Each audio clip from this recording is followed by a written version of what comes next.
भारत ने आज एक बड़ी काबिलियत हासिल की। एंटी सैटेलाइट वेपन टेस्ट किया और एक 300 किलोमीटर की ऊंचाई पे एक अपने ही सैटेलाइट को ध्वस्त किया। मेरे साथ हैं डॉक्टर वी.के. सारस्वत।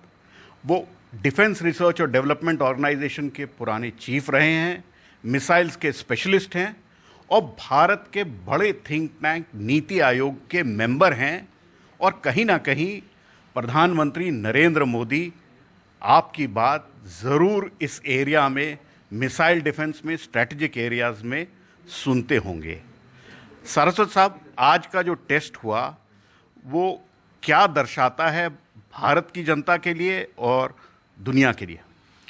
आज का टेस्ट एक बहुत महत्वपूर्ण कदम है हमारी स्पेस सिक्योरिटी के लिए, और इस कदम के साथ हमने पूरे संसार को इस बात ये दिखा दिया है कि हमारे पास टेक्नोलॉजी है जो किसी भी सैटेलाइट को इंटरसेप्ट कर सकती है। ये एक टेक्नोलॉजी हमारे पास आ गई है। किसी भी या 300 किलोमीटर? 300 किलोमीटर और उससे ज़्यादा भी, क्योंकि ये 300 को तो हमने दिखाया है, पर हमारे पास कैपेबिलिटी है कि हम 500 किलोमीटर, 700 किलोमीटर।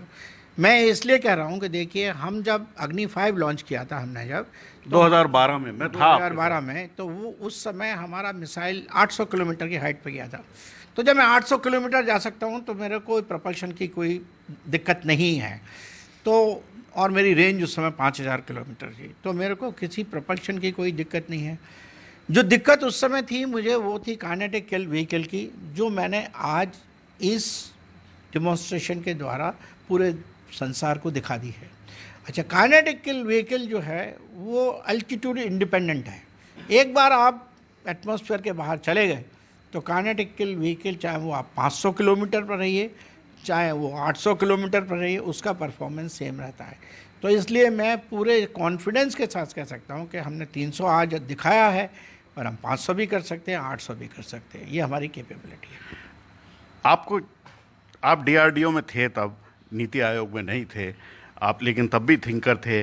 लेकिन आपने 2005 में बैलिस्टिक मिसाइल डिफेंस सिस्टम को शो किया था। मुझे याद है आपकी प्रेस कॉन्फ्रेंस हुई थी, आपने दिखाया था किस तरह से पहले ही इसमें हिट टू किल हुआ था। और आज भी डीआरडीओ ने वक्तव्य में यही कहा है कि ये प्रोग्रेशन बीएमडी का है, और अग्नि 5 का आपने 2012 में टेस्ट किया।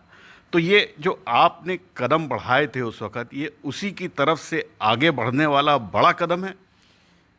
ये उसी समय जो बिल्डिंग ब्लॉक्स टेक्नोलॉजी के बने बीएमडी के, communication, network centricity, automation, decision making process, online simulation, kinetic kill vehicles and high energy propulsion systems, ये सब बीएमडी और अग्नि प्रोग्राम में जब डेवलप हो गए तभी हमें ये क्षमता प्राप्त हुई। और उन क्षमता को काम में लाते हुए आज हमारे डीआरडीओ के साइंटिस्ट ने एक नया मिसाइल तैयार किया। उस नए मिसाइल के द्वारा, एक नई काइनेटिक किल व्हीकल के द्वारा, जो कि बीएमडी प्रोग्राम से बाहर आई, आज ये इंटरसेप्शन संभव हुआ। 3 स्टेज मिसाइल बता रहे हैं इसको, दो सॉलिड स्टेज हैं और ऊपर एक काइनेटिक किल व्हीकल। 2 सॉलिड स्टेज, 1 काइनेटिक किल व्हीकल। तो ये पूरा भारतीय रूप से बना है या हमने वो इजरायली पाइन रडार भी यूज़ किया? नहीं, रडार तो हमारे अभी जो हमने पहला रडार जो ग्रीन पाइन यूज़ किया था, उसको हमने अब इंडिजिनसली देश में बनाना शुरू कर दिया है। हमारे पास इस समय 3 ऐसे रडार हैं जो कि देश में बने हैं। तो हमारे पास पूरी इंडिजिनस रडार की क्षमता है, और उसके बेसिस पे और भी रडार बन रहे हैं। तो वो रडार यूज़ तो हुआ है, वो वैसा रडार यूज़ हुआ है, इसमें भी यूज़ हुआ उसका मिशन कंट्रोल सेंटर यूज़ हुआ है, वो हमारा लॉन्च कंट्रोल सेंटर यूज़ हुआ है, और इसके लिए एक स्पेशल लॉन्चर बनाया गया है, वो भी यूज़ हुआ है, क्योंकि मिसाइल की लेंथ जो है बाकी बीएमडी मिसाइल्स की लेंथ से डिफरेंट है, पर उसको थोड़ा मॉडिफाई किया है। तो बीएमडी के एलिमेंट्स इसमें यूज़ हुए हैं पूरी तरह से। और IIR सीकर जो है इसका, वो इसी के लिए बनाया गया है। तो काफ़ी डेवलपमेंट हुआ है इसमें। वो डेवलपमेंट होने से हमारी टेक्नोलॉजी क्षमता आगे बढ़ी है। आपने जब 2005 में टेस्ट किया था इंटरसेप्टर मिसाइल का और 2012 में अग्नि 5 का, उसके बाद इतना समय क्यों लगा हमको ये एसैट वेपन टेस्ट करने में? क्योंकि टेक्नोलॉजिकली वी वर देयर। नहीं, देखिए, हम तैयार थे 2012-13 में कि हमारे पास पूरी जो टेक्नोलॉजीज़ हैं जो चाहिए हमें, वो हमारे पास हैं, और इस तरह का मैंने स्टेटमेंट भी दिया था, आप भी शायद थे मैं था वहाँ पे आपके और मैंने कहा था कि अगर हमें भारत सरकार की तरफ से रिसोर्सेज और परमिशन मिल जाएगी तो हम 2 साल के अंदर इसको डिमॉन्स्ट्रेट कर देंगे। पर अनफॉर्चुनेटली भारत सरकार की प्रायोरिटीज या जो भी रहा हो उस समय विल नहीं थी और हमें वो परमिशन नहीं। उसके बाद मैं रिटायर हो गया और आगे कुछ कार्यक्रम नहीं बढ़ा और परमिशन नहीं हुई। पर जब ये सरकार आई और इस सरकार के सामने ये प्रस्ताव रखा गया DRDO की तरफ से, तो इस सरकार ने एक courage of conviction, confidence in the scientific capability of our country, और ये सब बताया।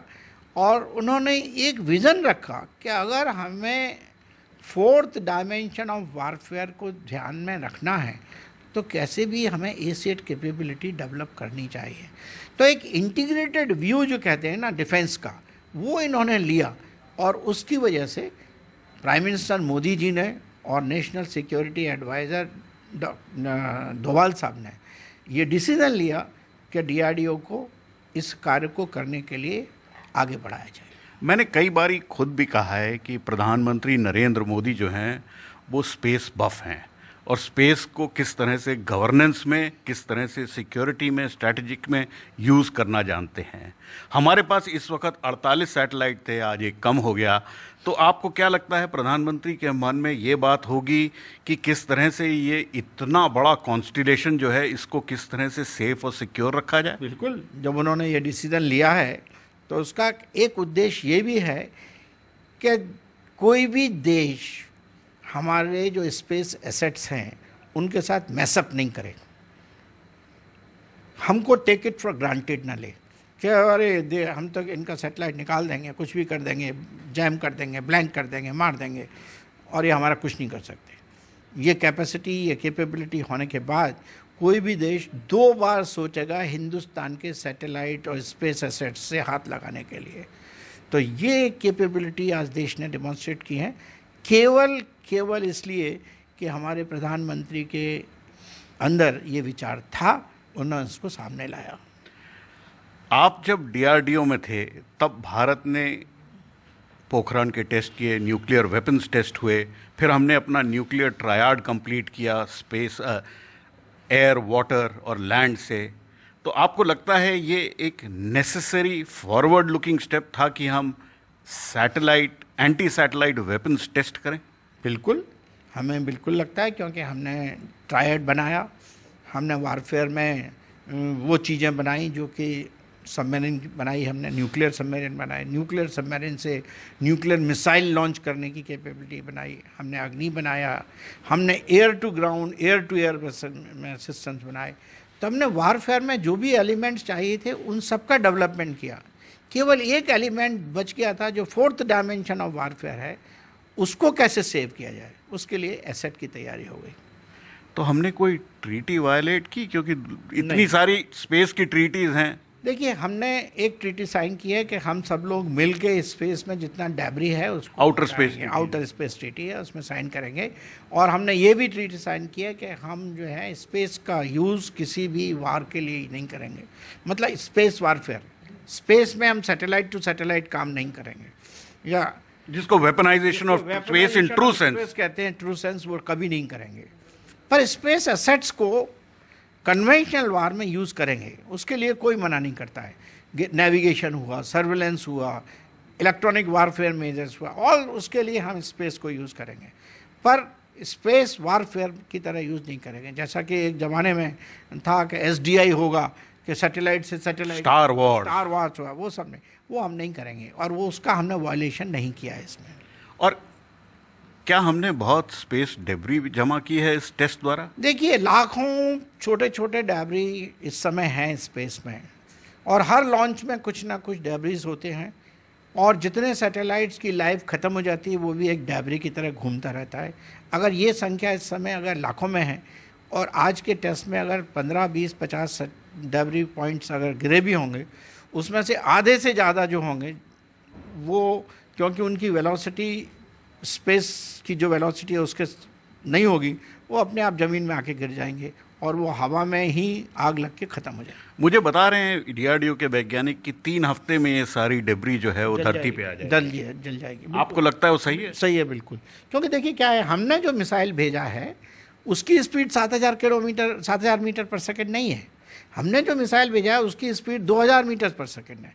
तो अब वो स्पेस में स्टेबल होगा ही नहीं, वो खाली काम करके स्टोन की तरह से, जैसे अगर आप स्पेस में पहुंच भी गए, अगर आप कक्षा में पहुंचना, जिसको कहते हैं injection in the space, orbit में पहुंचना, ऑर्बिट में पहुंचने का मतलब है आपकी वेलोसिटी जो है ऑर्बिटल वेलोसिटी की तरफ हो गई। क्योंकि इसकी वेलोसिटी ऑर्बिटल वेलोसिटी नहीं है तो ये ग्रेविटी से नीचे आ जाएगा, और जैसे ही वो ग्रेविटी से नीचे आएगा वो जल जाएगा। जब चाइना ने 2007 में टेस्ट किया था तो अमेरिका ने बहुत उनके ऊपर क्रिटिसिज्म किया था, और भारतवर्ष ने भी किया था। उस वक्त माधवन नायर चेयरमैन थे इसरो के, और उन्होंने कहा था ये तो चाइना ने बहुत गलत किया है, ये नहीं करना चाहिए था। आज माधवन नायर भी सपोर्ट कर रहे हैं और आप भी सपोर्ट कर रहे हो, तब आप भी क्रिटिसाइज कर रहे थे। ये कुछ अल्टा पल्टी का खेल नहीं है सर? इसमें हमारा जो क्रिटिसिज्म उस समय था, 2 तरह से इंटरसेप्ट होता है। एक इंटरसेप्ट होता है कि you achieve the orbital velocity and then come opposite direction and hit. In that case, debris will remain in the, whereas we have not gone into the orbit, we have not achieved the orbital velocity, we have only synchronized the time of the satellite at a particular point and our missile at that point to come together. So we are not in that mode. अब आप इस बात से सहमत होंगे, क्योंकि कुछ लोग कह रहे हैं प्रधानमंत्री नरेंद्र मोदी ने पहले उड़ी के बाद एक लैंड बेस्ड सर्जिकल स्ट्राइक की, फिर बालाकोट में एयर स्ट्राइक की, तो क्या आप इसको उसी दर्जे में देखेंगे कि ये स्पेस बेस्ड सर्जिकल स्ट्राइक की पहली है? मैं तो ये कहूँगा कि हमने एक क्षमता आज प्राप्त की है जो कि एक डिटरेंस की तरह यूज़ की जाएगी। तो इसको कहना कि सर्जिकल स्ट्राइक है वो गलत होगा, क्योंकि देखिए ये जो कार्यक्रम है किसी नेशन विशेष के लिए नहीं है, किसी देश के लिए नहीं है, किसी देश को हानि पहुंचाने के लिए नहीं है, तो इसको स्ट्राइक बोलना गलत है। मैं ये कहूँगा कि ये अपने आप को डिफेंड करने के लिए एक बड़ा कदम है, और इस कदम में हमने आगे बढ़ के खाली विश्व को ये दर्शाया है कि look, not mess up with me, if you mess up with me I have a befitting reply. हमने न्यूक्लियर ट्रायड बनाया, हमने एसैट टेस्ट किया, हमने इंटरकॉन्टिनेंटल बैलिस्टिक मिसाइल किया, आपके साथ मैं व्हीलर आइलैंड पे था जो कलाम आइलैंड हो गया अग्नि 5 के टेस्ट में। आगे क्या? आगे ये है कि हमें एक तो क्षमता, हमारा फेज़ 2 प्रोग्राम जो है बैलिस्टिक मिसाइल डिफेंस का, उसको आगे बढ़ाना चाहिए। जल्दी से जल्दी AD-1 AD-2 मिसाइल्स तैयार होने चाहिए, और हमें IRBM और ICBM को इंटरसेप्शन डिमॉन्स्ट्रेट करना चाहिए। और आज की जो हमने डिमॉन्स्ट्रेशन किया है काइनेटिक किल व्हीकल जो आज हमने बना ली है, I think that will go a long way in supporting that programme. आप इसका क्रेडिट किसको देंगे, साइंटिस्ट को या पॉलिटिशियंस को जिन्होंने हाँ बोला? देखिए, मैं इसका सबसे बड़ा ज़्यादा क्रेडिट ये दूंगा, क्योंकि साइंटिस्ट तो 2012-13 में भी बोल रहे थे कि हम करेंगे। अगर पॉलिटिकल विल ना होता, अगर हमारे प्रधानमंत्री का विज़न ना होता, अगर हमारे प्रधानमंत्री की करेज नहीं हो, ऑफ कन्विक्शन नहीं होता कि हमको इस तरह का 4th डायमेंशन ऑफ वारफेयर में आगे बढ़ना है, तो आज ये संभव नहीं होता। तो मैं सबसे ज़्यादा क्रेडिट उन्हें दूंगा, और उसके बाद मैं अपने DRDO साइंटिस्ट को क्रेडिट दूंगा कि जब उन्हें ये क्लियरेंस मिल गया तो उन्होंने कम समय में इतने कॉम्प्लिकेटेड टेक्नोलॉजी को मास्टर करके डेमोन्स्ट्रेशन दिया। क्या आप इसकी तुलना प्रधानमंत्री अटल बिहारी वाजपेयी के 1998 वाले T-40 डेज के डिसीजन पे, जब उन्होंने पोखरान टेस्ट करने के लिए, उसका नाम भी शक्ति था, आज भी मिशन शक्ति है, तो क्या उससे तुलना में बराबरी में कहेंगे? बिल्कुल, आई थिंक ये बिल्कुल वैसा ही डिसीजन है, वैसा ही करेज ऑफ कन्विक्शन है, वैसा ही विज़न है, और वैसी ही क्षमता विश्व को डिमॉन्स्ट्रेट करने की आकांक्षा है। इसलिए मैं कहूँगा कि ये उन्हीं लाइंस पर वैसा ही कदम है और वैसा ही करेज हमारे प्राइम मिनिस्टर ने दर्शाया है। तो भारत वापस विश्व गुरु बनने की तरफ? I think so, we are now a super power, technologically super power. आने वाले टाइम में कितना बड़ा होगा? आने वाले टाइम में ये आपको मैं बता दूं कि जितने भी हमारे लिमिटेड रिसोर्सेज हैं साइंस एंड टेक्नोलॉजी में, हमारे रिसोर्सेज लिमिटेड हैं, पर जो डिसरप्टिव टेक्नोलॉजीज़ जो टेक्नोलॉजी स्क्रीन पे आ रही हैं उनमें हिंदुस्तान काफ़ी आगे रहेगा। चाहे वो आर्टिफिशियल इंटेलिजेंस हो, चाहे साइबर सिक्योरिटी हो, चाहे मशीन लर्निंग हो, चाहे डेटा एनालिटिक्स हो, हमारे देश के साइंटिस्ट इसमें बहुत आगे बढ़ जाएंगे। सो भारत की जनता आज खुश होनी चाहिए। ये भारत की जनता के सहयोग से ही ये संभव हुआ है। मैं ये कहूँगा कि अगर हमारी जनता का हमारे साइंटिस्ट के अंदर विश्वास और कॉन्फिडेंस नहीं होता तो ये मोटिवेशन जो साइंटिस्ट को मिला है इतना अच्छा काम करने के लिए वो शायद ना मिलता। तो मैं इस सफलता का श्रेय भारत की जनता को सबसे ज़्यादा देना चाहूँगा। सो ये थे डॉक्टर सारस्वत जो नीति आयोग के मेंबर हैं, बताते हुए कि इसका श्रेय जो है भारत की जनता को जाता है। वैज्ञानिकों ने वो कर दिखाया जिसको पॉलिटिकल लीडरशिप ने हाँ दी। नई दिल्ली से पल्लव बागला, NDTV इंडिया के लिए।